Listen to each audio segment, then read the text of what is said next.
जय श्री कृष्ण। राधे राधे। आइए सुनते हैं रामायण महिमा अध्याय 5। पुरुषोत्तम श्री राम का चरित्र गुणों से भरा हुआ है। त्रेता युग के न्याय प्रिय राजा श्री राम की कहानियां बालकों के मन में नीति और धर्म के लिए जगह बनाने में मदद कर सकती है। इतिहास के दो महान कवियों ने रामायण की कथा लिखी है। महर्षि वाल्मीकि ने संस्कृत में रामायण और तुलसीदास ने अवधी भाषा में रामचरितमानस को लिखा। बच्चों के लिए ये दोनों भाषाएं कठिन हो सकती हैं, इसलिए हम मॉम जैक्सन के कहानी सेक्शन में रामायण की कहानियां बिल्कुल सरल भाषा में लेकर आए हैं। इन कहानियों की मदद से आप अपने बच्चों को इतिहास के बारे में जानकारी दे सकते हैं।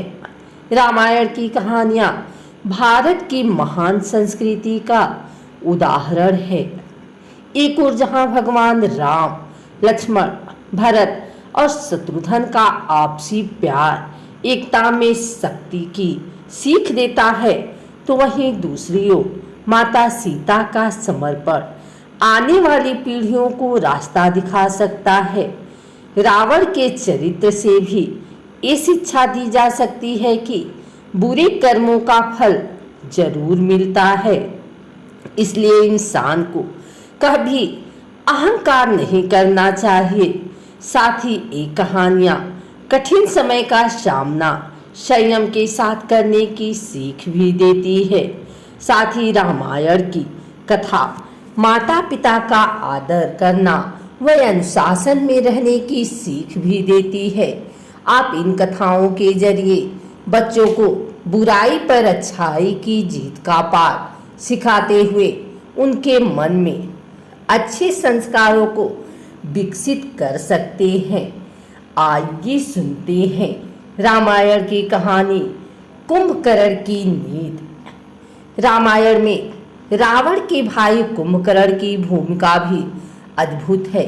वो अपने विशाल शरीर और अपनी भूख से ज्यादा अपनी गहरी नींद के लिए जाना जाता था। माना जाता है कि राक्षस वंश का होने के बावजूद कुंभकर्ण बुद्धिमान और बहादुर था। उसकी ताकत से देवराज इंद्र भी ईर्ष्या करते थे। एक बार रावण, कुंभकर्ण और विभीषण एक साथ ब्रह्मदेव की तपस्या कर रहे थे। उनकी तपस्या से प्रसन्न होकर ब्रह्मा ने उनसे वर मांगने के लिए कहा।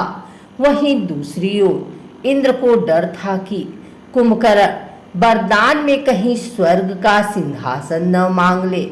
इस बात से डरकर इंद्र ने मां सरस्वती से कुंभकर्ण के वरदान के बारे में अपनी चिंता व्यक्त की। मां सरस्वती ने कुंभकर्ण की जीभ बांध दी, जिससे कुंभकर्ण के मुख से इंद्रासन की जगह निद्रासन निकल गया। इससे पहले कि कुंभकर्ण को अपनी गलती का एहसास होता, ब्रह्मा तथास्तु बोल चुके थे। रावण सब कुछ समझ गया था। उसने ब्रह्मा से उनके दिए हुए वरदान को वापस लेने के लिए कहा। ब्रह्मा ने एक शर्त के साथ उस वरदान को वापस लिया कि कुंभकर्ण 6 माह सोएगा और 6 माह तक जागता रहेगा। इस बात को रावण ने मान लिया। कहा जाता है कि जब राम रावण का युद्ध हो रहा था, तब कुंभकर्ण सो रहा था। उसे जगाने की कोशिश की गई। बहुत प्रयास करने के बाद वो नींद से जागा था।